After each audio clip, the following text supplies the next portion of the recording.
வீட்டை விட்டு வெளியே போனாவே வெயிலை பற்றி பேசுகிறாங்களோ இல்லையோ இவங்க எவ்வளோ கொடுத்தாங்க அவங்க எவ்வளோ தந்தாங்கன்னு சொல்லிட்டு தான் பேசுகிறாங்க.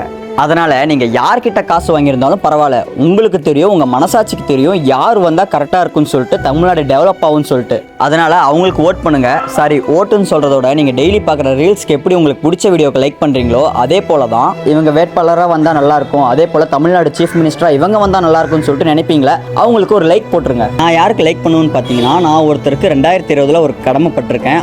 சார், ஆல் பாஸ் பண்ணதுக்கு நன்றி. ஆல் பாஸ் பண்ணதுக்கு ரொம்ப நன்றி sir. 10th 11th all pass பண்ணதுக்கு நன்றி. அவருக்கு நேர்லேயே நான் தேங்க்ஸ் சொல்லிட்டேன். இருந்தாலும் ஆலம்க்கு நிறைய நன்மைகள் பண்ணியிருக்காங்க. அவங்க ஆட்சியில் எந்த ஒரு நெகட்டிவ் வந்த மாதிரி எனக்கு தெரியல. அப்புறம் ஆல் பாஸ் பண்ணதெல்லாம் ஒரு விஷயமானு கேட்டிங்கன்னா, என் இடத்துல இருக்கிற மாணவர்களை கேட்டு பார்த்தா அவங்க சொல்லுவாங்க. அவங்க மட்டும் இல்லை, அவங்க கூட இருக்கிற ஒரு கட்சியும் இந்த திட்டத்தில் அமௌண்ட் கொடுத்துருக்காங்க. எனக்கும் சரி, எங்கள் ஃபேமிலிக்கும் சரி நன்மைகள் நடந்திருக்கு. இதனால தான் உங்களோட லைக்கை இவங்களுக்கு செலுத்தணும்னு சொல்ல வரல.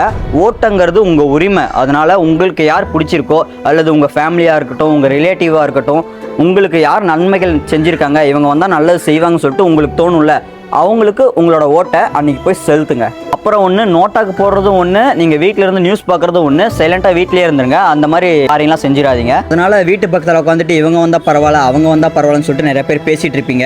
எலெக்ஷனுக்கு முன்னாடியும் சரி, ரிசல்ட் வந்ததுக்கப்புறமும் சரி உட்காந்து பேசிகிட்டு இருப்பீங்க. அதை பற்றி பேசுறதெல்லாம் ஒரு பிரயோஜனமும் இல்லை. என்ன நடக்குமோ அதுதான் நடக்க போகுது. இப்போ கொஞ்சம் கேட்கறது கஷ்டமாக தான் இருக்கும். பிடிச்சா கேளுங்க, பிடிக்கலாம் பிடிச்சிக்கோங்க.